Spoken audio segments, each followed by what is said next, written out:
Begitu, saya ada di khotbahkristen.id untuk hal-hal yang terkait dengan khotbah, naskah khotbah, atau di @pdtwp di Instagram yang terkait dengan pelayanan.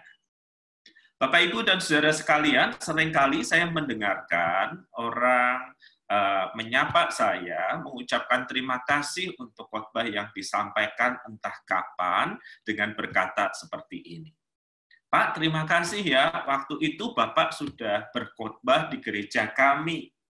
Firman yang dikatakan dipakai Tuhan untuk menjamah kehidupan saya.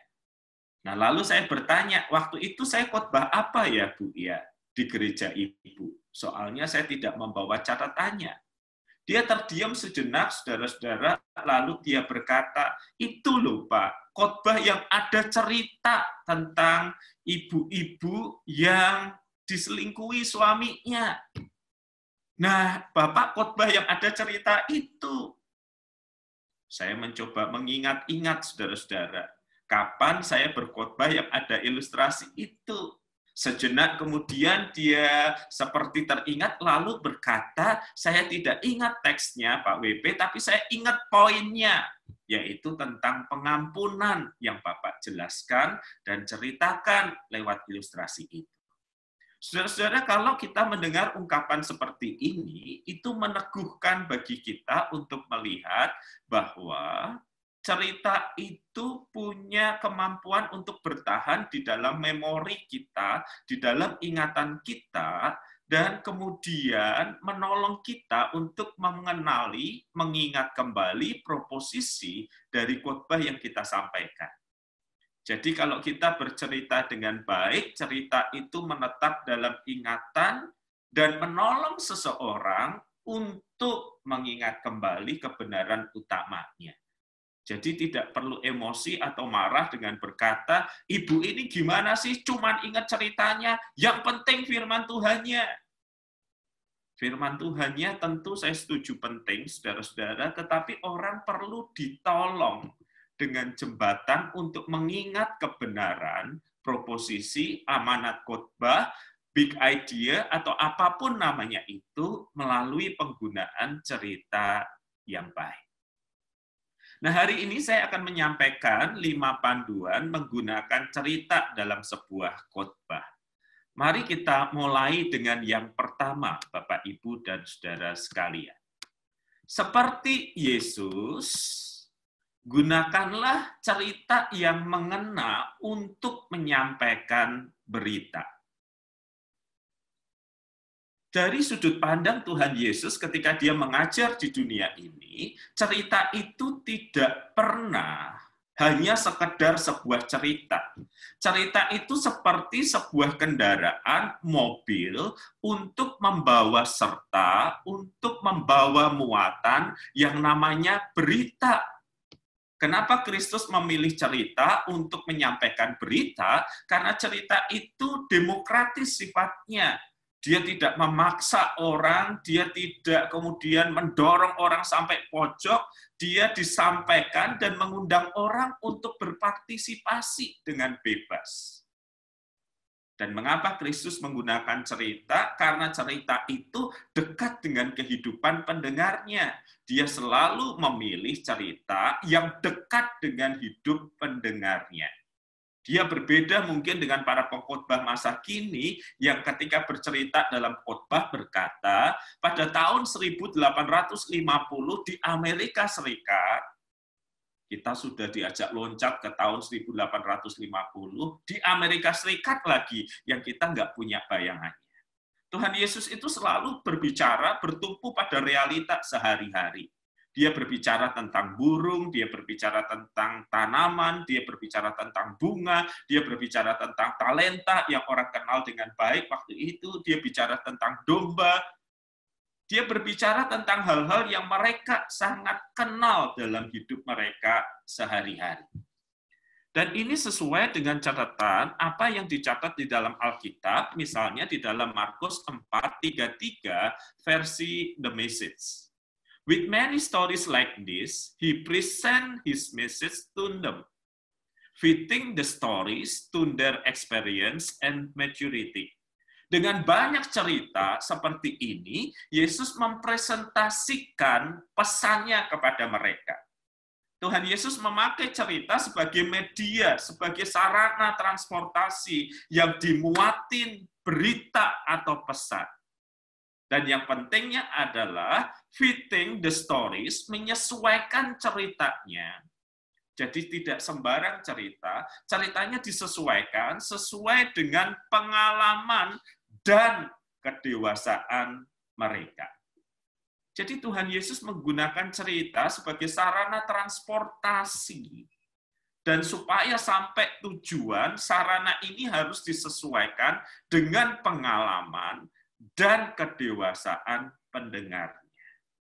Oleh karena itu, sebelum bercerita, kita perlu tahu kepada siapa kita berbicara, audiens kita, melakukan analisis pendengar secara sederhana, seperti yang sudah pernah kita bahas dalam beberapa saat yang lalu. Jangan pernah bercerita tanpa membawa berita, seperti seorang pengkhotbah yang berkata, memulai setelah pembacaan firman, memulai khotbahnya dengan berkata, saudara-saudara, saya senang khotbah di Surabaya. Di Surabaya itu ada sambal yang enak sekali, namanya sambal Bu ini. Lalu di sana, saudara-saudara, ada kikil yang juga enak. Nanti habis khotbah, jangan lupa saya diajak ke sana. Nah, ayo sekarang kita belajar kebenaran firman Tuhan. Nah, lalu guna cerita itu apa, saudara-saudara? Guna cerita itu apa tadi? Cerita tidak pernah di dalam khotbah dimaksudkan hanya sekedar untuk mencairkan suasana, untuk memperkenalkan diri, apalagi untuk memberi kode kepada tim hospitality. Dia sudah ngajak ke nasi Bu ini, dia udah ngajak ke kikil, nanti sore daftarnya ada lagi. Nggak boleh seperti itu, saudara-saudara. Cerita harus disampaikan untuk menyampaikan makna tertentu. Yang kedua, saudara-saudara, ini dimensi penting dalam sebuah cerita. Sampaikanlah cerita kepada pendengar agar mereka menemukan diri mereka sendiri, cerita mereka sendiri di dalam cerita seperti itu. Nah, perlahan saya jelaskan. Ketika saya berkhotbah menceritakan ulang tentang anak yang hilang, saya tidak sekedar ingin pendengar mendengar cerita itu. Saya ingin mereka menemukan diri mereka sendiri, menemukan kisah mereka sendiri di dalam cerita itu. Apa maksudnya Pak WP? Maksud saya adalah saya harus bercerita sedemikian rupa sehingga pendengar itu merasa connect. Dari mana saya tahu pendengar itu merasa connect? Ketika setelah khotbah, salah satu yang hadir berkata, Pak, waktu dengerin Bapak cerita tentang anak yang hilang, saya anak yang sulung itu. Waktu adik saya pulang, saya marah-marah dan tidak menerima dia karena dia banyak dosanya. Terima kasih untuk mengingatkan bahwa saya anak yang hilang itu. Padahal Bapak Ibu kan saya kakak dari anak yang hilang itu. Padahal di dalam cerita itu kan Bapak Ibu saya tidak menunjuk dia. Kamu pasti seperti kakak di kisah anak yang hilang ini. Enggak. Tetapi somehow ketika cerita itu disampaikan, mereka menemukan cerita mereka menemukan diri mereka di dalam cerita itu. Kadang-kadang ada yang berkata, saya tahu perasaan si Bapak itu. Saya tahu benar. Bagaimana Bapak bisa tahu? Karena itu juga terjadi pada diri saya ketika anak saya terhilang dan kembali. Atau ada orang yang mengatakan, saya anak yang hilang itu, Pak. Sehingga berita itu mengena karena kita menyampaikan cerita, bukan sekedar supaya pendengar tahu, tetapi supaya mereka menemukan cerita mereka, menemukan diri mereka sendiri di dalam cerita itu. Cerita yang baik, Bapak, Ibu, dan saudara sekalian, akan menciptakan rasa sepenanggungan, sense of community, yang menghubungkan pendengar di masa kini dengan orang-orang di dunia cerita. Orang-orang di dunia cerita kan di masa lalu. Somehow ketika kita bercerita dengan baik, maka orang-orang yang di masa kini merasa terhubung dan menemukan cerita. Itu juga adalah cerita kehidupan mereka.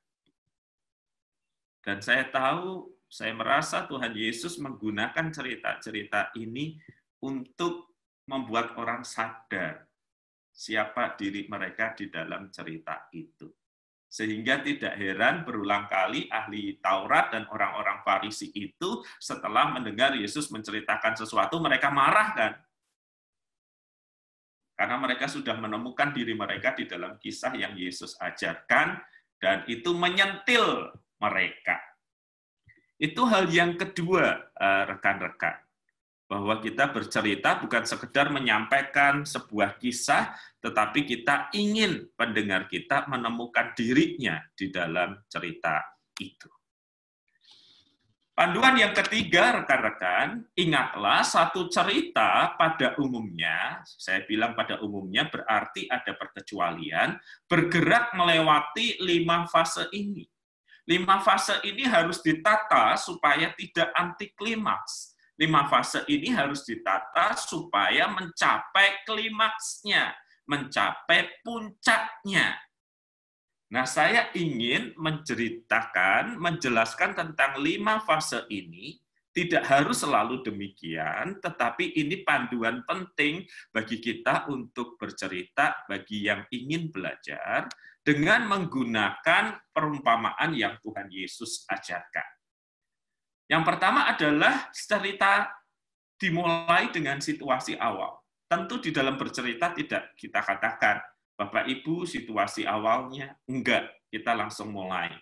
Ada seseorang di malam yang gelap itu, atau tiba-tiba berlari, atau dengan kalimat tanya awal, pernahkah Anda merasa terjepit, atau apapun itu.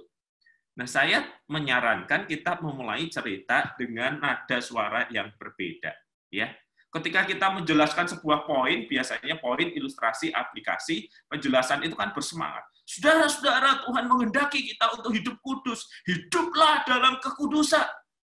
Suatu saat, saudara-saudara, ada orang yang, nah itu cara yang keliru. Karena orang susah melihat jeda antara bagian penjelasan dan masuk ilustrasi dalam hal ini cerita.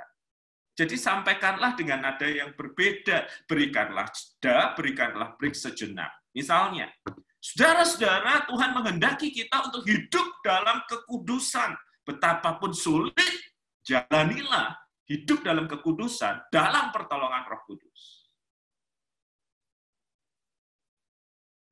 Suatu kali, saya memberi jeda sekitar 3 detik sebelum perkataan suatu kali, supaya jemaat bisa beristirahat sejenak, supaya jemaat tahu ini poin, ini hal yang lain. Dan kemudian kita menjelaskan situasi awal. Dalam perumpamaan orang Samaria yang baik hati, Tuhan Yesus memulai ceritanya dengan berkata, adalah seorang yang turun dari Yerusalem ke Yeriko. Jelas menggambarkan situasi awal, jelas dikenal oleh para pendengarnya waktu itu. Karena perjalanan Yerusalem ke Yeriko adalah perjalanan yang biasa. Dan Tuhan Yesus memakai kalimat yang tepat, ada seorang yang turun. Jadi sesuatu yang Yesus kenal dan para pendengarnya kenal, bahwa itu adalah sebuah perjalanan ke bawah atau turun.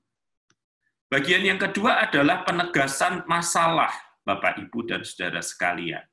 Menjelaskan situasi pergumulan dan berfungsi untuk menarik perhatian pendengar.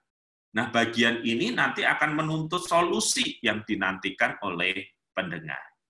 Dalam perumpamaan orang Samaria itu, Tuhan Yesus bercerita, ia jatuh ke tangan penyamun-penyamun, yang bukan hanya merampoknya habis-habisan, tetapi juga memukulnya, dan sesudah itu meninggalkannya setengah mati. Ini adalah fase yang kedua. Ada sebuah peristiwa yang terjadi yang menuntut jawaban, yang membuat orang berpikir, setelah ini apa yang terjadi ya? Maka fase yang ketiga biasanya berbicara tentang paparan alternatif-alternatif atau solusi-solusi untuk masalah atau pergumulan yang ada. Di perumpamaan Tuhan Yesus ini dipaparkan dengan jelas sekali. Ada dua orang yang melewati, kan diceritakan satu persatu. Orang pertama melewati, ternyata begini. Orang kedua melewati, ternyata begitu. Sampai kemudian orang Samaria yang lewat. Nah, pada titik ini perhatian mereka pasti terfokus. Bukankah Samaria dipandang sebagai orang yang tidak mengenal Allah yang benar itu? Kalau dua orang pertama dipandang sebagai orang yang mengenal Allah yang benar, melewatinya begitu saja. Kira-kira apa yang terjadi dengan orang Samaria ini? Saya rasa Tuhan Yesus sengaja menata urutannya demikian. Kalau dari awal dia langsung berkata, saudara-saudara, lewatlah orang pertama yang menolongnya, ya selesai semuanya. Atau orang pertama tidak menolongnya, orang kedua menolongnya, juga selesai. Dia ingin membawa pendengarnya untuk betul-betul berpikir. Nih, orang pertama yang harusnya kenal Tuhan, lewat. Orang kedua yang kenal Tuhan, lewat. Dan orang yang ketiga, pasti lewatlah orang Samaria nggak kenal Tuhan. Tetapi Tuhan Yesus justru menata ini untuk memberikan kejutannya. Fase keempat dalam sebuah cerita adalah bagaimana sebuah masalah terselesaikan. Dan di dalam perumpamaan orang Samaria yang baik hati, Tuhan Yesus mengatakan, ia membalut luka, menyirami dengan minyak anggur, menaikkan ke keledai, membawanya ke penginapan, menyerahkan 2 dinar dan memberi pesan kepada pemilik penginapan. Jadi diselesaikan oleh orang Samaria dan ini kejutan bagi mereka.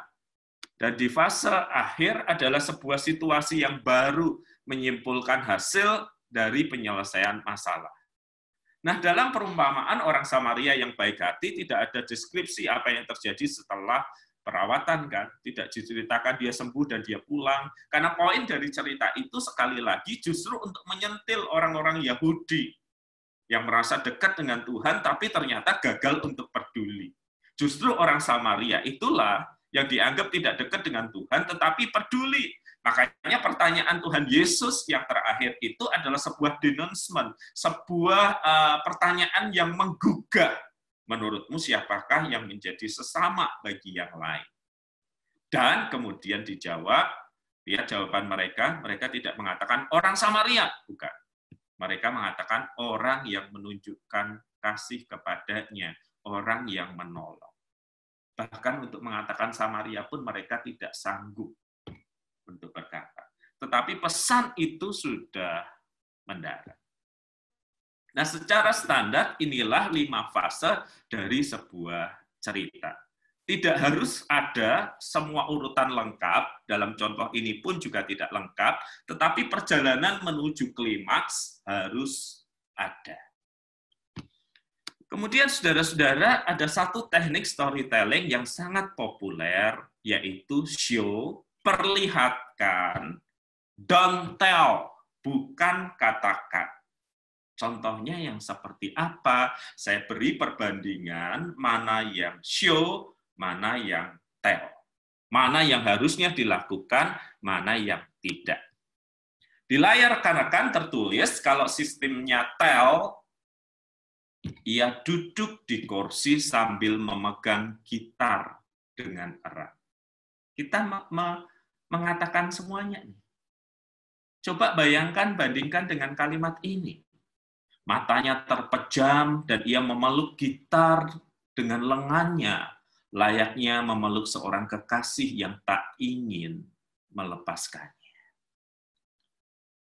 Kalimat yang di bagian show ini menimbulkan gambar di pikiran kita. Ada aspek afeksi di dalamnya. Di dalam bercerita, gunakanlah lebih banyak show daripada tell. Tidak berkata telling itu tidak perlu, tetap perlu, tetapi ada bagian-bagian tertentu lebih baik kalau itu menggunakan teknik show. dan bukan tell. Contoh yang kedua, ibu marah sekali. Misalnya saya bercerita, saudara-saudara suatu kali ibu marah sekali pada Tono karena sering memecahkan gelas. Itu teknik tell, mengatakan. Tetapi di dalam cerita saya bisa mengubahnya menjadi dialog, dan dialog itu adalah salah satu teknik untuk show dengan berkata, sudah berapa kali kau memecahkan gelas, Tono? Dengan intensitas seperti ini, langsung tercipta theater of the mind. Jadi kalau rekan-rekan yang biasa melayani di radio, sama seperti saya, gitu ya, salah satu teknik dalam siaran itu adalah bagaimana mencoba memunculkan gambar tertentu, teater tertentu, pertunjukan tertentu di pikiran pendengarnya. Itu sebabnya kalau teman-teman tahu sandiwara radio itu pasti ada musik background-nya. Atau pernah nggak teman-teman nonton film horor dan di-mute, nggak ada suara background-nya? Nggak serem. Nah sekarang kalau film audio kelihatan, tetapi kalau kita bercerita, dialog adalah salah satu cara untuk show, memperlihatkan sesuatu, untuk menciptakan teater di pikiran pendengarnya. Jadi, pelajarilah show dan jangan gunakan terlalu sering teknik tell ini. Nah, saya ingin memutarkan contoh teman-teman ya, sebuah rekaman ketika saya bercerita dalam sebuah khotbah di satu gereja tertentu. Saya stop sharing dulu, saya akan masukkan link yang ada supaya kita bisa menyaksikannya bersama-sama, supaya bayangan teman-teman makin konkret. Saudara, melepas pengampunan itu menjadi mungkin ketika kita melihat orang lain. Ketika kita melihat para pelaku itu. Ketika kita melihat orang-orang yang menyakiti kita itu dalam kacamata kasih karunia. Kasih karunia yang sudah kita alami. Dan kita teruskan kepada mereka yang melukai kita. Jadi pengampunan itu bukan soal mampu atau tidak mampu. Pengampunan itu soal mau atau tidak mau. Ketika pengampunan itu kita lekatkan pada kasih karunia yang kita terima, sudah kita terima. Pengampunan itu adalah soal mau atau tidak mau meneruskannya kepada orang lain. Pukul 5:04, telepon di pastori berbunyi, saudara-saudara. Saya tahu itu bukan jemaat saya, karena jemaat saya tahu pendetanya suka begadang sampai larut malam. Saya bilang sama istri saya, "Non, angkat telepon itu." Saya pakai otoritas sebagai suami. Istri saya terbangun lalu berkata, "Enggak, itu pasti urusanmu." Saya bilang, "Enggak, jemaatku enggak mungkin tega telepon jam 5:04, jam 1 malam mungkin, tapi 5:04 enggak." Lalu istri saya bilang, "Enggak, itu pasti urusanmu." Setelah ribut cukup lama dan rapat, akhirnya diputuskan. Saya yang harus mengangkat telepon itu.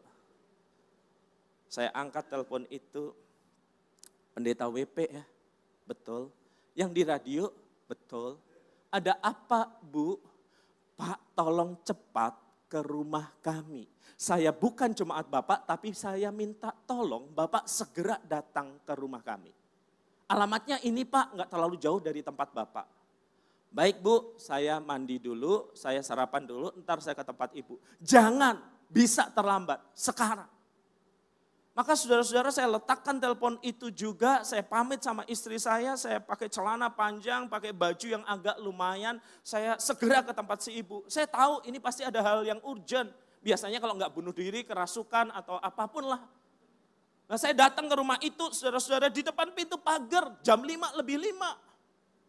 Si ibu udah menyambut saya, pagar belum dibuka, dia udah mengulurkan tangannya dari balik pagar, terima kasih ya Pak WP sudah datang ya. Ini anak saya, dia kenalin 1, 2, ini pembantu yang udah lama ikut saya, dikenalin. Saya bilang masalahnya apa Bu? Ibu udah kenalin semua nih. Tapi yang di sebelah saya, yang di luar, di kursi roda, mohon maaf, seorang pria udah tua kelihatannya stroke, enggak dikenalin ke saya. Lalu saya tanya, ini yang di depan bareng saya siapa? Lalu si ibu berkata, nah itu masalahnya Pak WP. Kemudian pembantunya datang dan berkata, tadi Pak pukul 4:30 kurang ada ibu naik taksi menurunkan Bapak itu di sini. Ini tadi ada tulisan yang dipegang Bapak itu. Mohon maaf karena stroke dia nggak bisa berbicara, air liurnya mengalir. Saya baca kertas itu kurang lebih tulisannya begini, kepada ibu ini yang punya tempat, dengan ini kukirimkan kembali suamimu kepadamu. Terimalah dia apa adanya.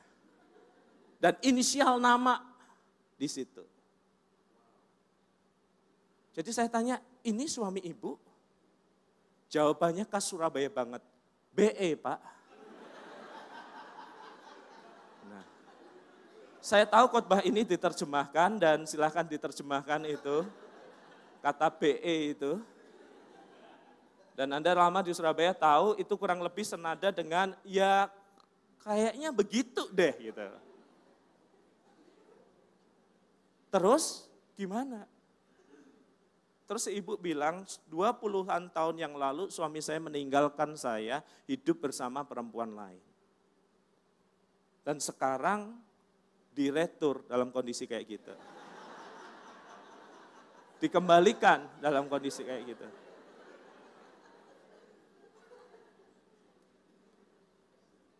Pak WP, kami harus menerima dia enggak? Saudara itu jam 5:10 loh ya, nyawa saya belum kumpul semua. Dan Anda tahu sekarang kenapa pendeta selalu kelihatan lebih tua dari umurnya kan? Belum sarapan, belum mandi. Kami harus menerima dia enggak Pak? Saya tanya, ibu mau nerima dia? Si ibu diam. Anak mau terima dia, anak pertama? Enggak. Anak yang kedua? Enggak. Pembantu? Saya enggak punya hak suara Pak.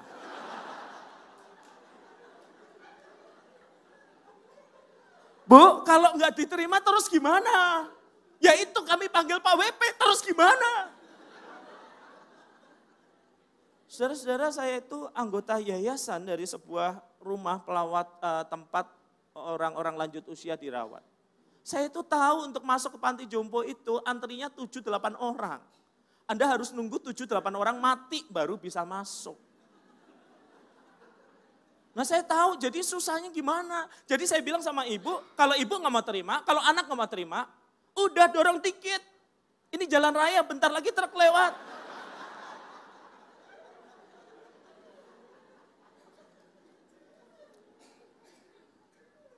Terserah Pak WP. Apapun keputusan yang Pak WP ambil, kami akan ikuti. Saudara-saudara, tanpa bertanya banyak saya bilang sama pembantunya, ada kamar nganggur nggak? Ada Pak, kemarin pembantu yang satu pulang. Bawa masuk. Ibunya kaget, anaknya kaget. Siapa yang bayarin Pak? Siapa lagi? Sayalah. Bawa masuk, rawat dia dengan baik, urusan dia tagihkan ke saya.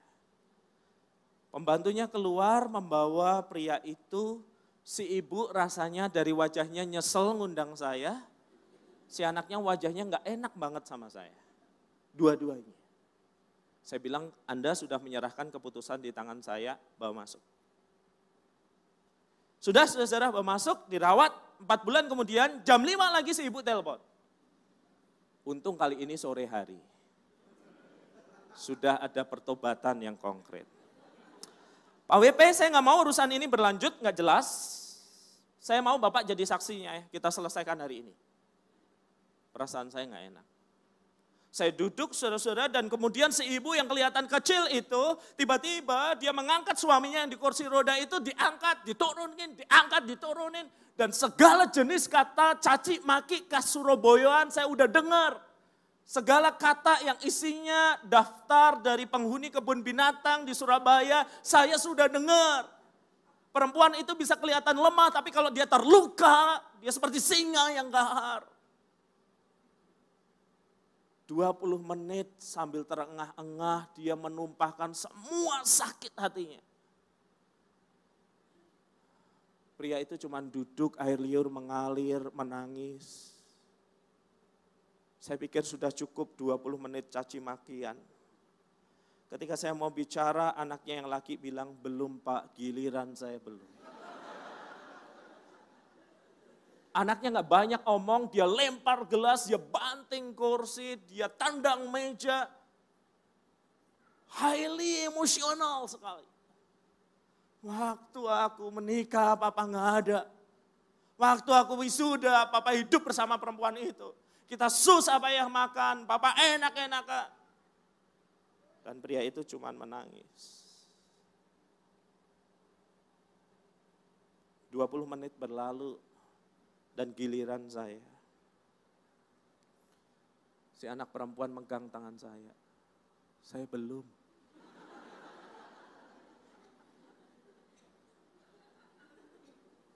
Dia menangis, meratap dan bilang, saya masuk playgroup, Papa gak nemenin saya.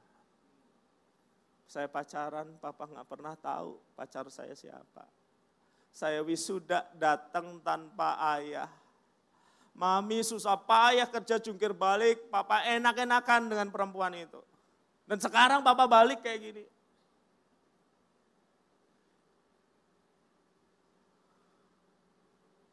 "20 menit selesai, saya bilang, cukup, ini giliran saya.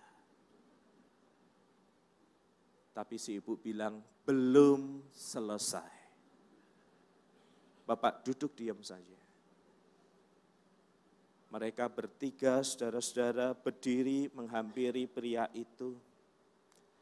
Lalu si ibu berkata, kamu tahu betapa hancur hidup kami gara-gara kamu. Hancur hidup anakmu laki, hancur hidupmu anak perempuan. Kamu udah dengar semua caci maki kami dan kamu layak menerimanya. Hari ini harus jelas nasibnya. Kami mau kamu tahu.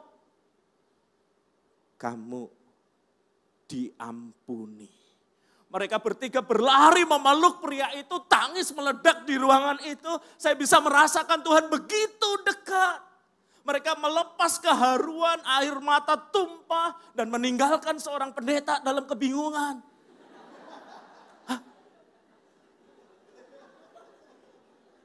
Saya tanya sama pembantunya, Mbak kok akhirnya gini? Si Mbak jawab, Bapak pendeta nggak seneng ya kalau ada pengampunan? Saya tadi udah mikir, ini 7 orang harus didoakan segera mati supaya dia bisa masuk panti jompo. Atau dia ditempatkan gimana.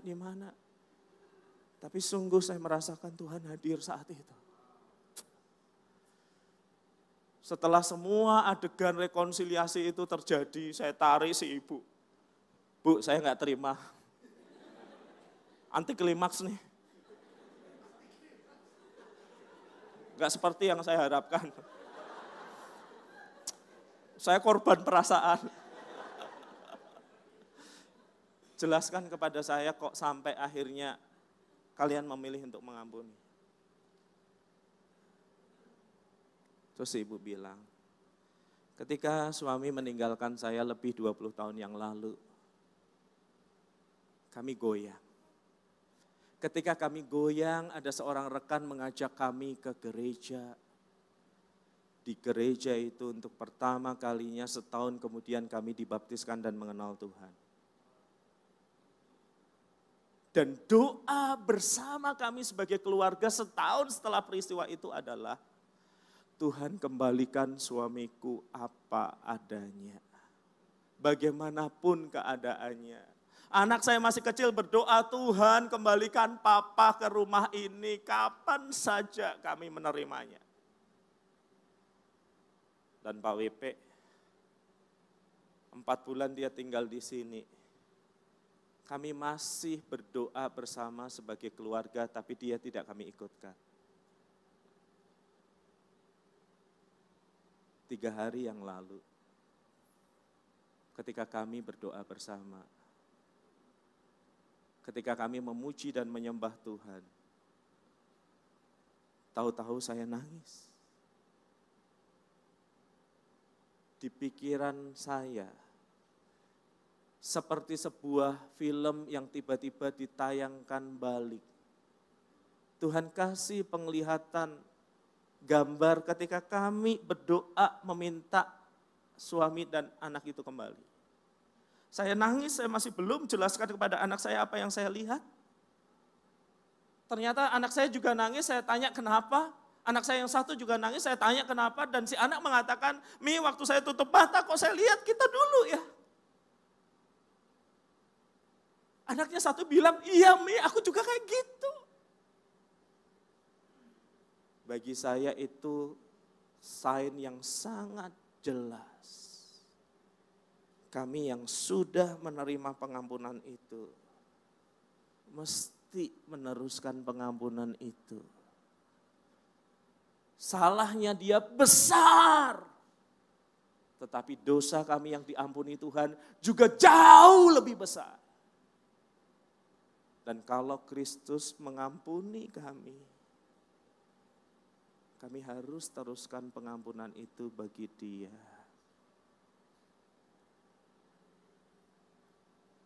Tidak berhenti di sini. Setahun kemudian jam 5 dia telepon lagi, jam favoritnya dia.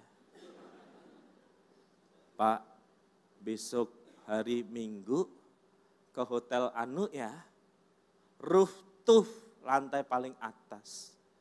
Saudara, ini tawaran yang tidak mungkin ditolak oleh pendeta.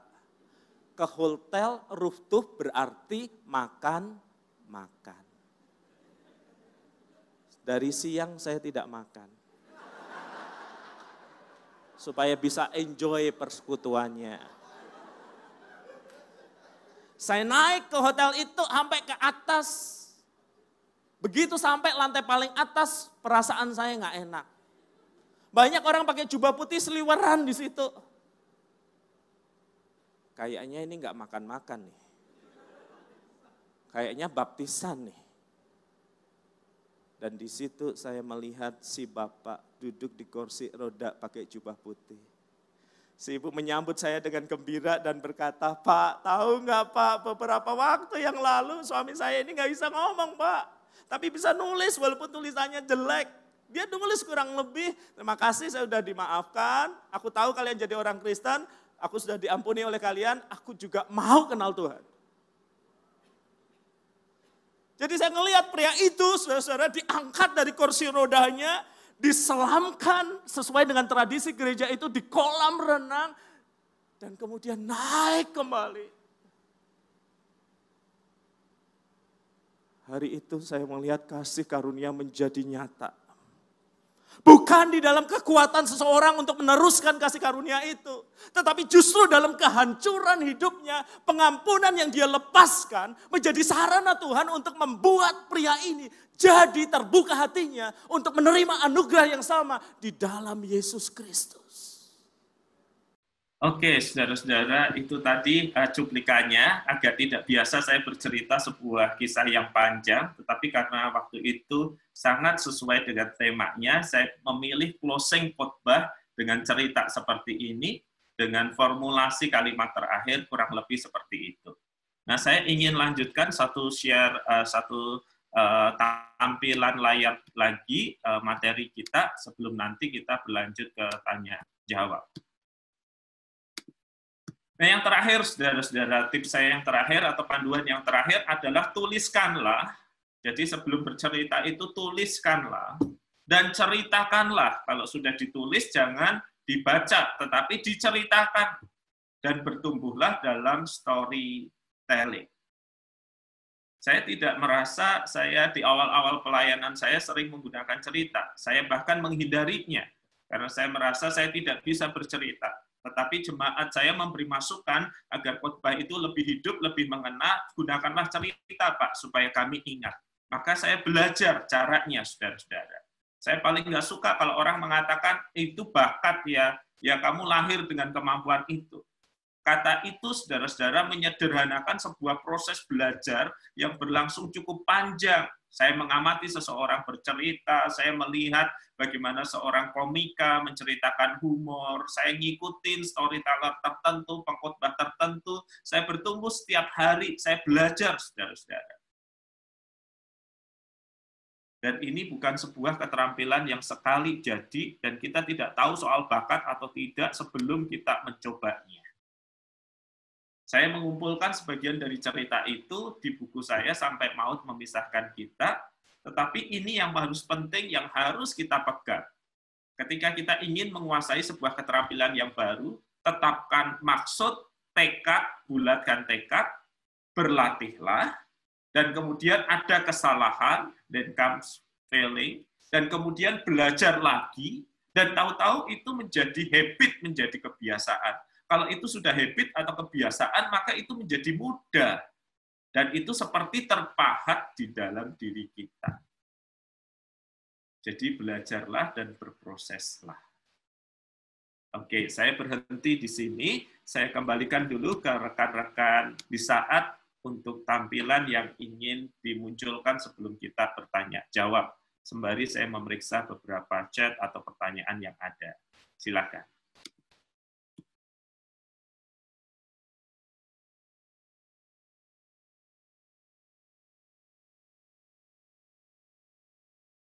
Rekan-rekan saat, apakah akan menayangkan sesuatu? Silakan. Pak Hari. Ya, Lin.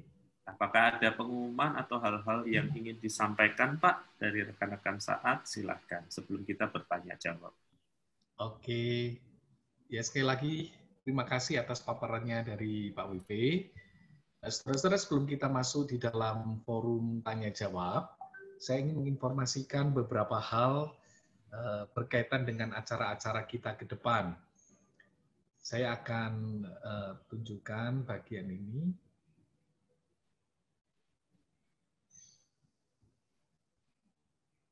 Nah, saudara, acara online course ini tetap kita adakan dalam waktu-waktu ini, dan salah satunya memang concern kami adalah untuk menolong hamba-hamba Tuhan, pelayan-pelayan Tuhan untuk bisa tetap mendapatkan informasi di tengah-tengah situasi yang sulit seperti ini. Yang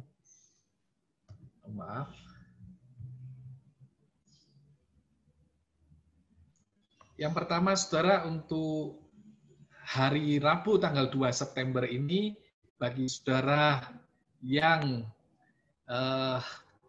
mungkin punya beban atau terlibat di dalam pelayanan anak atau parenting dan ingin mendapatkan informasi lebih banyak, nanti Ibu Anne bersama rekan-rekan akan berbagi dengan kita di dalam mengelola pelayanan anak dan parenting di masa pandemi ini. Acara ini diadakan hari Rabu tanggal 2 September sore hari. Jadi pukul 17.00 nanti saudara bisa mengikuti atau melihat informasi yang kami berikan. Saudara, juga untuk tanggal 3 Septembernya, preaching kembali lagi dihadirkan untuk saudara-saudara. Pak Paulus Surya akan menyampaikan sebagai kelanjutan dari materinya yang lalu, yang berbicara tentang bagaimana kristosentris di dalam sebuah khotbah. Dan lanjutan ini bisa saudara ikuti pada tanggal 3 September, waktunya sama seperti hari ini, pukul 10 sampai 11.30. Saudara bisa mendaftar dan mengikutinya. Dan yang terakhir yang perlu saudara ketahui juga, Pak Beni akan berbagi dengan saudara tentang preaching. Ya. Kali ini berbicara tips menyusun khotbah ekspositori topikal. Nah, saudara, khotbah topikal mungkin menjadi satu khotbah yang sekarang menjadi satu bentuk yang menarik. Karena ada topik-topik tertentu yang perlu sepertinya jemaat mengharapkan segera dijawab. Nah, ketika saudara berpikir tentang hal itu, apa yang harus kita lakukan? Bagaimana kita menyusunnya? Pak Beni akan berbagi dengan saudara pada tanggal 10 September dengan waktu yang sama, pukul 10.00 sampai 11.30. Demikian informasi yang bisa saya berikan untuk saudara. Kita akan memasuki tanya jawab.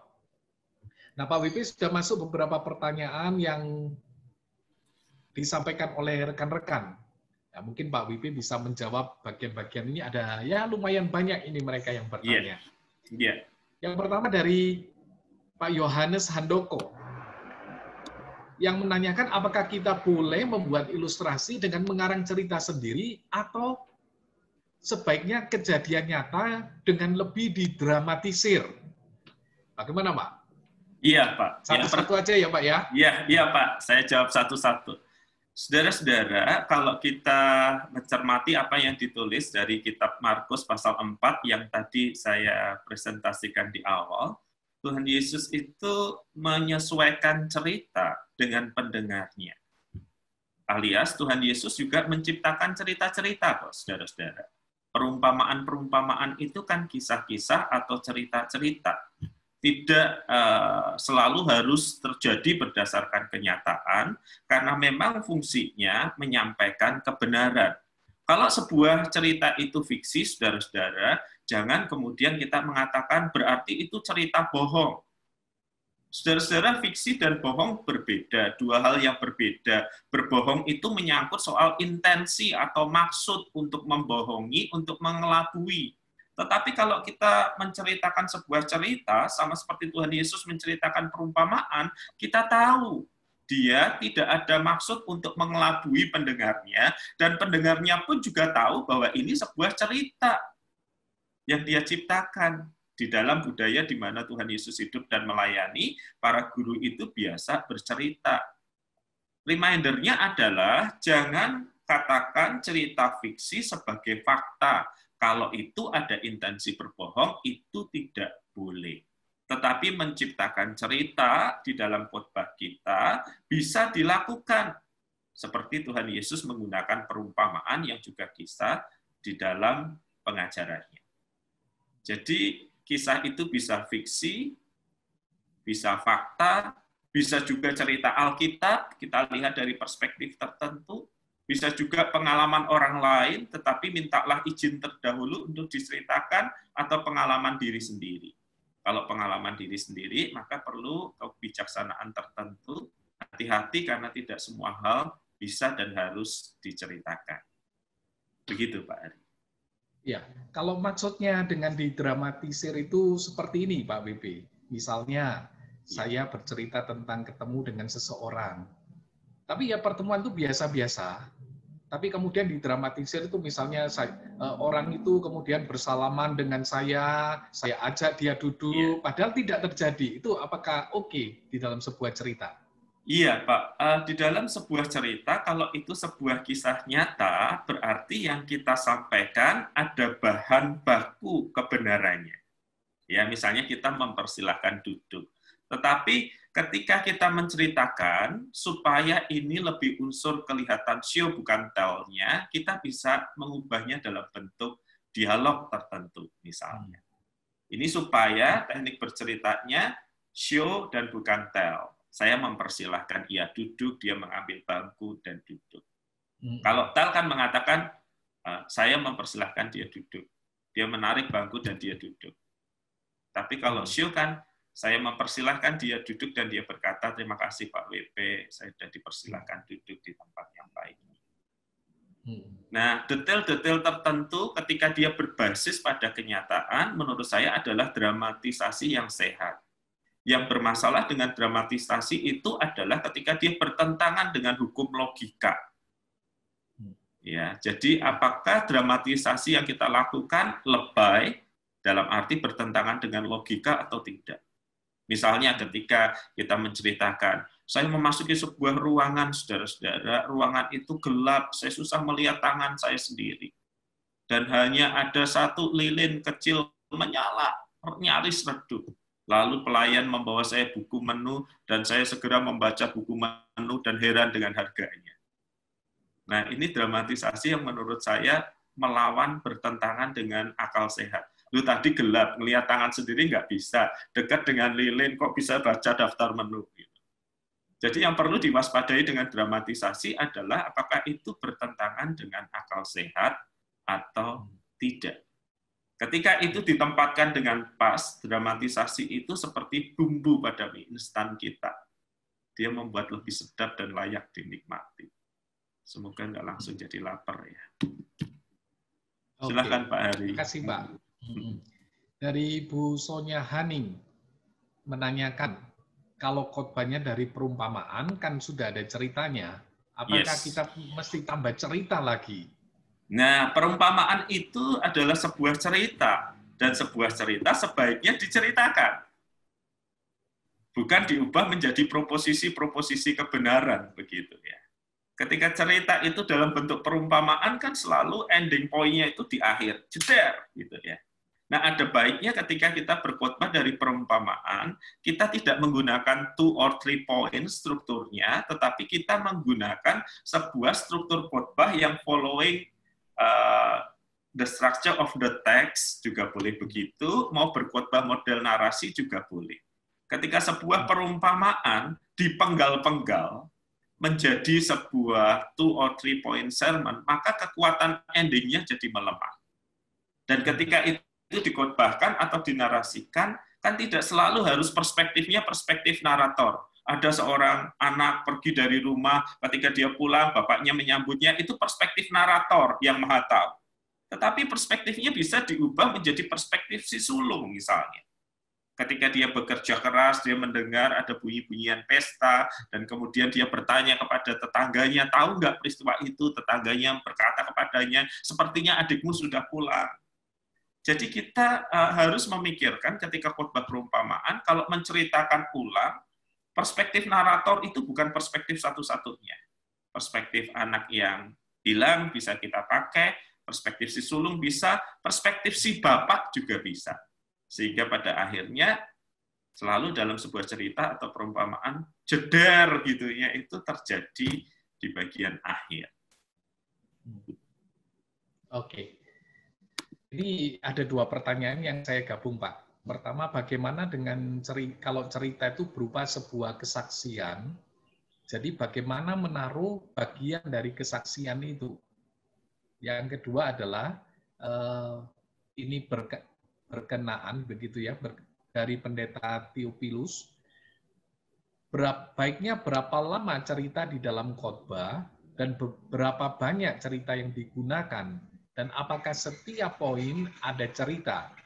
Nah, ini berkaitan dengan struktur, ini 2 hal bisa dicoba dibahas. Iya, Bapak Ibu dalam sebuah kesempatan khotbah 30 menit sesuai dengan standar gereja saya, biasanya saya menyelipkan 1 atau 2 cerita tapi pendek. Contoh yang Bapak Ibu dengar tadi ada di sebuah gereja yang 45 menit. Jadi cerita pendek itu bisa 3-4 menit, bisa maksimal 5 menit, 2 aja maksimal. Dan cerita ini melayani sebuah tujuan. Kita bisa menggunakan cerita sebagai bagian dari pendahuluan pengantar khotbah, tapi ini mesti sangat pendek, to the point, atau kita bisa menggunakan cerita di dalam struktur penjelasan ilustrasi aplikasi setelah elemen penjelasannya. Jadi cerita tidak pernah digunakan untuk menggantikan penjelasannya, kecuali dalam struktur khotbah yang naratif. Cerita itu melayani pesannya dulu. Kalau dalam contoh yang saya berikan, Bapak Ibu lihat bahwa penjelasannya itu di awal itu saya tidak langsung masuk ke cerita, tetapi ada kalimat-kalimat dulu yang mengkonklusikan penjelasan saya, kemudian cerita masuk di dalamnya, dan kemudian ada kalimat aplikasi pendek, atau memberikan inspirasi ketika orang ingin menangkap itu. Makanya jangan pernah kalau udah cerita dipoinkan lagi ya Bapak Ibu. Poin dari cerita saya adalah itu sangat-sangat tidak nyaman. Tidak perlu mengatakan kalimat itu, berikan kalimat-kalimat konklusi yang kita yakin orang sudah menangkap maksudnya. Apakah ada yang belum terjawab Pak Hari dari rangkaian pertanyaan tadi? Saya kira cukup, Pak. Cukup ya. Ya. Ini ada pertanyaan dari Denisia Putra. Kalau waktunya mepet, Bapak pilih yang mana untuk dimasukkan? Konteks atau cerita ilustrasi? Ya, dalam jangka waktu berkhotbah 30 menit standar di gereja saya, atau lebih pendek kalau acara tertentu, misalnya doa pagi, selalu utamakan message-nya, amanat khotbahnya. Cerita itu sarana yang bisa dipakai, bisa juga tidak dipakai, bisa dipakai yang panjang, bisa dipakai yang pendek, supaya message ini nyampe. Jadi tidak mungkin saya menceritakan sesuatu yang tidak mengilustrasikan kebenaran firman-Nya. Ini kan seperti kendaraan, seperti muatan dari kota A ke kota B. Kendaraan ini nggak akan jalan, tidak berguna jalan, kalau tidak ada muatannya. Nah, saya harus menjelaskan dulu tentang muatannya dan memakai cerita untuk menyampaikan itu kepada pendengar. Jadi yang utama tetap amanat khotbahnya, kendaraan itu melayani, cerita itu seperti kendaraan yang melayani. Bisa panjang, bisa pendek, bahkan juga bisa tidak ada, kan ilustrasi bentuknya bukan hanya cerita, kan bisa hal-hal yang lain. Ya, ini satu lagi dari Ibu Marji Prasetya. Nah, setelah ini kalau mungkin di antara saudara yang akan bertanya langsung, saya juga membuka kesempatan saudara bisa raise hand. Nanti saya akan minta dari staf untuk memperhatikan dan membuka untuk saudara bisa berbicara. Ya, saudara nanti akan di-unmute oleh staf yang menangani. Pertanyaannya begini, Pak. Apakah tawa pendengar dalam cerita yang serius dapat dianggap sebagai bagian pendengar menemukan diri dalam cerita tersebut? Bagaimana mengatur keseimbangan menggugah emosi pendengar dan humor atau satir di dalam sebuah cerita? Nah, ini berkaitan dengan respons dari pendengarnya juga. Iya, terima kasih. Ya, respons dari pendengar itu kita butuhkan untuk mengkonfirmasi bahwa mereka mendengarkan cerita itu. Pertama-tama itu juga. Kemudian kadang-kala kalau mereka tertawa, barangkali mereka sudah merasa nyambung dengan pengalaman pribadi mereka. Ya, misalnya ketika saya berkata, ini anti klimaks nih, mereka ketawa itu karena mungkin mereka pernah punya pengalaman anti klimaks yang lain. Karena sebuah cerita yang saya ceritakan tadi panjang, maka saya beberapa kali menempatkan kalimat-kalimat tertentu untuk menanti mereka masih berespons nggak ya, mereka masih berespons dengan baik nggak ya, mereka masih berespons dengan baik atau tidak gitu. Jadi ketika kita bercerita, maka kita perlu memperhatikan audiens kita. Kadang-kadang ada satir atau jokes tertentu yang pendek, cepat menukik. Kalau responnya ternyata jemaatnya tenang, bingung, noleh kiri kanan, barangkali itu indikasi cerita kita terlalu panjang, tidak menarik, atau hal yang lainnya.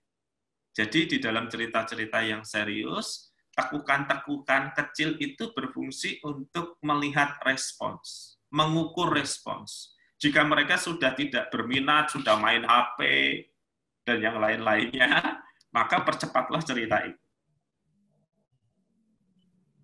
Oke, makasih Pak. Ini Pak Soeharto Lim akan bertanya secara langsung. Ya, selamat siang Pak. Silakan Pak Soeharto Lim. Ya, Pak selamat siang Pak, mari Pak. Ya, saya mau tanya Pak, itu dalam khotbah yang bercerita ini ya, khususnya panduan bercerita dalam berkhotbah ini dan menyisipkannya dalam berkhotbah ini, apakah ini juga hampir mirip dengan khotbah narasi gitu Pak ya? Atau ada kemiripan atau beda gitu Pak sebenarnya dengan narasi itu? Iya, iya. Terima kasih untuk pertanyaannya Pak Soeharto Lim, pertanyaan yang sangat baik. Berkhotbah narasi adalah salah satu cara berkhotbah, salah satu bentuk atau struktur yang ada. Tetapi ketika saya menggunakan cerita di dalam khotbah, maka cerita ini berfungsi sebagai ilustrasi.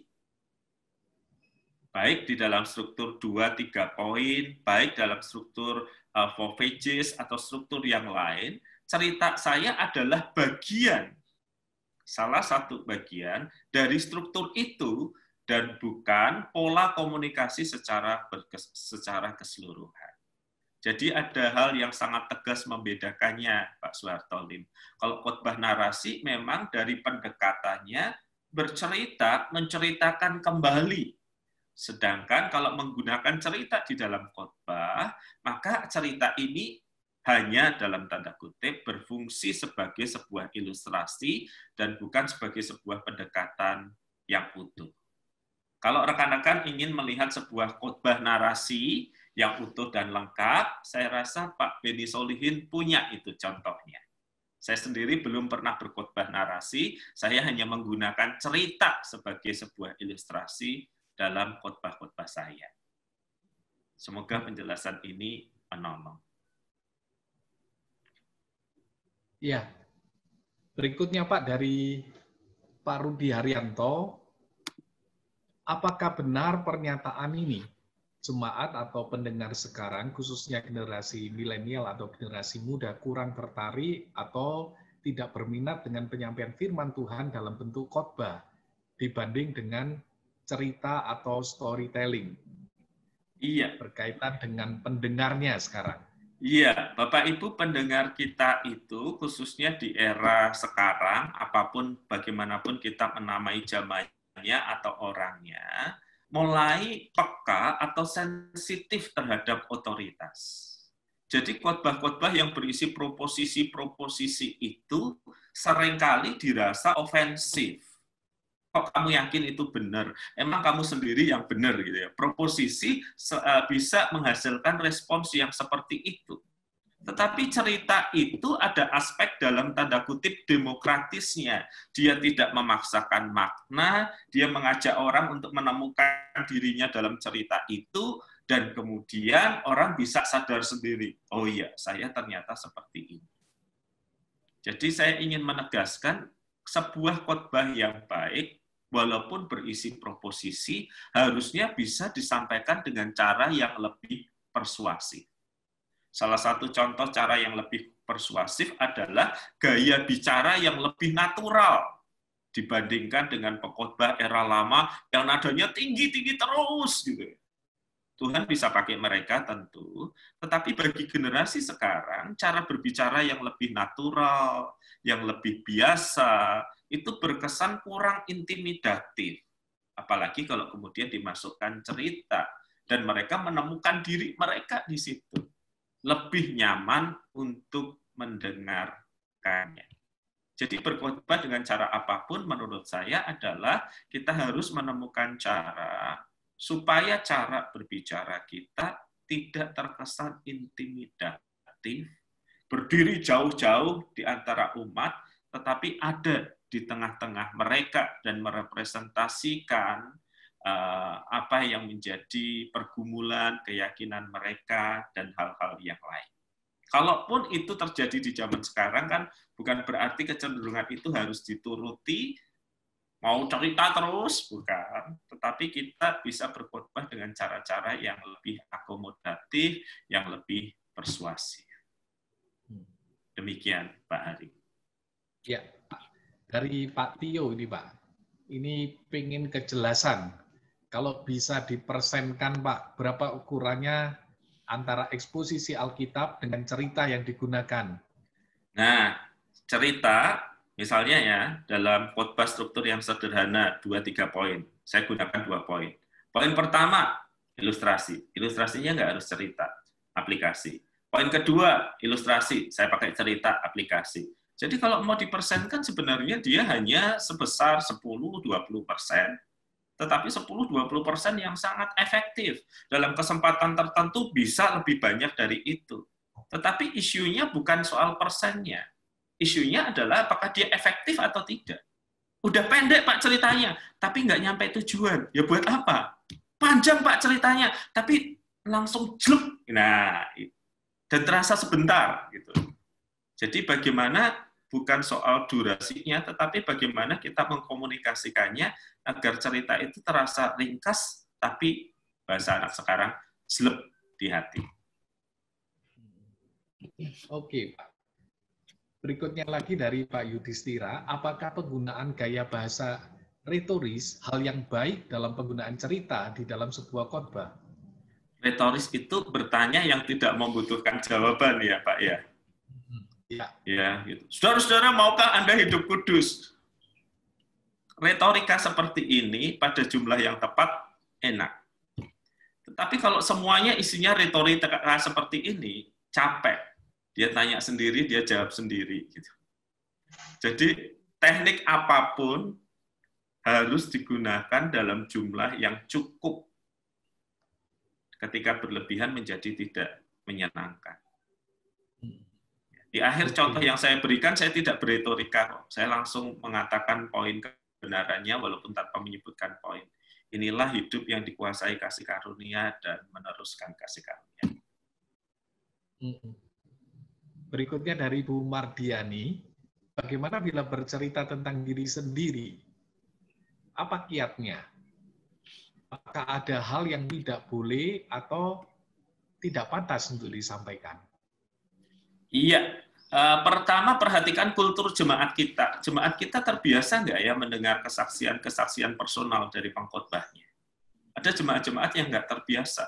Kalau jemaat tidak terbiasa, jangan terlalu terbuka. Saudara semalam ada yang ngetok pintu kamar hotel saya. Waduh, perempuan yang cantik dan menarik menawarkan dirinya. Itu kalau di konteks jemaat yang udah biasa dengar cerita pengakuan dosa gembalanya, itu nggak apa-apa. Tapi di jemaat tertentu, itu membuat tidak nyaman.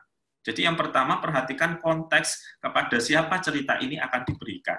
Kedua, ketika kita akan menceritakan tentang keluarga kita, misalnya, maka mintalah izin istri atau suami atau anak-anak. Jangan berpandangan mereka pasti setuju loh. Enggak. Ketika anak-anak saya membesar, kadang-kadang mereka cerita, Papa nggak usah cerita tentang aku deh di khotbah deh, aku malu. Waktu kecil sih bangga, ketika besar mereka bilang, aku malu Papa ngomong apa. Kemudian kalau terkait dengan diri sendiri, tidak semua hal bisa dibuka, tidak semua hal bisa diceritakan. Karena kita khawatir jemaat stuck di situ, nggak gerak-gerak. Cerita kita udah lewat, aplikasi sudah diberikan, tapi jemaat masih curious. Tadi Pak Pendeta cerita ribut sama istrinya itu penyelesaiannya gimana? Nah, itu berarti ada sesuatu yang salah kalau masih nyangkut di situ terus. Kira-kira semoga panduan-panduan sederhana itu menolong kita bersama di dalam proses ini. Oke, dari Ibu Tiurma, Pak. Cerita pengalaman Pak Wahyu di contoh khotbah tadi sangat berkesan. Apakah bisa dijadikan cerita di khotbah kita dengan mengawali dengan kalimat yang menyatakan bahwa Pendeta Wahyu punya pengalaman seperti ini? Iya. Iya, Bapak Ibu, saya itu sering mendengarkan cerita saya dikisahkan pengkhotbah lain juga, termasuk dalam rekaman gitu ya.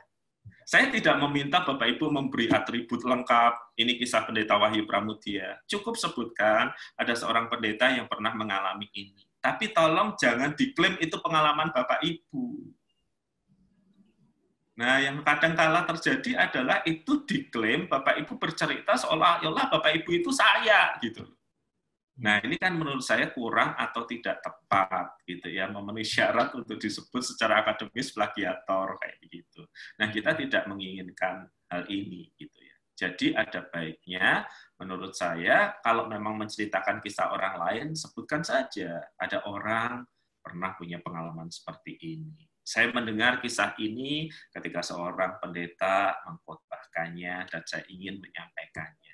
Saya rasa itu bagian dari sebuah kejujuran yang wajar gitu ya, bahwa itu memang realitanya, saya mendengarnya dan bukan saya mengalaminya. Dari Bapak Tan Pausu melanjutkan, Pak, apakah ada kriteria plagiat dalam mengutip cerita pengkhotbah lain di khotbah kita? Plagiat adalah ketika kita tidak mengakui bahwa itu cerita orang lain, tetapi kita mengakuinya sebagai cerita sendiri. Bagi saya itu bukan hanya Pak, itu sudah totalitas semuanya kan. Nah, kalau cerita orang lain dianggap ceritanya sendiri, diceritakan seolah-olah ceritanya sendiri kan, ya secara keseluruhan itu sudah tidak jujur ya Pak menurut saya ya. Dari Pak Rudi Haryanto ini, apakah kita perlu menceritakan kembali kisah atau teks Alkitab yang isinya cerita atau perumpamaan, misalnya kisah Esther, anak yang hilang, terus berapa banyak atau berapa lama kita menceritakan kembali? Ada anggapan yang orang merasa itu tidak perlu, karena pendengar merasa saya sudah tahu dan saya sudah bisa cari infonya. Atau kita ceritakan dengan kisah yang sepadan. Pak WP lebih cenderung mana nih? Iya, jadi bagi saya ketika khotbahnya memang berdasarkan teks yang naratif, dia harus diceritakan kembali. Yang dengar sudah tahu, belum tentu. Karena yang dengar bisa jadi orang Kristen lama, orang Kristen baru, ada orang yang sedang bergumul mencari Tuhan, jadi belum. Ceritaan ulang itu tidak berarti selalu menggunakan perspektif narator. Ada seorang ayah, ada seorang anak yang pergi dan yang lainnya. Tetapi penceritaan kembali itu juga bisa menggunakan perspektif anak yang hilang, anak yang sulung, perspektif yang lain. Dan kedua, di dalam penceritaannya juga tidak bisa, kalaupun digunakan perspektif narator, jangan polos untuk diceritakan kembali. Ada saat-saat kita melakukan TikTok masa lalu dan masa kini. Misalnya ketika kita mengatakan, Bapak itu setiap hari berdiri dan menanti kapan anaknya pulang.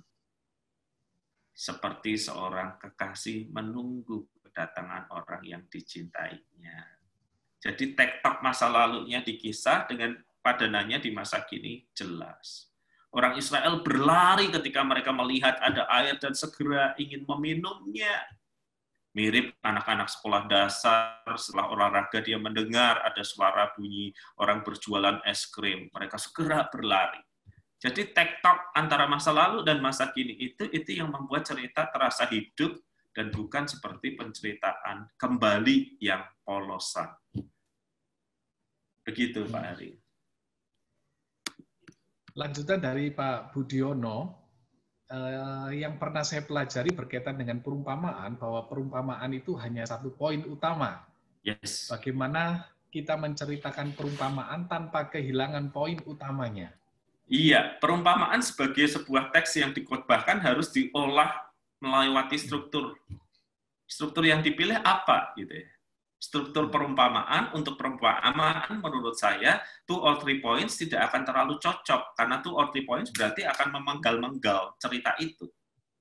Yang cocok menurut saya yang bisa digunakan adalah menggunakan struktur teksnya dengan sebuah amanat khotbah yang ditekankan di akhir, atau kita bisa mengolahnya menjadi khotbah 4 pages yang pernah kita bahas. Khotbah 4 halaman itu akan membuat kisah perumpamaan itu mengena. Halaman pertama tentang masalah di dunia masa kini, disambungin masalah di dunia teks, cerita itu, solusinya, dan kemudian kembali pada solusi masa kini.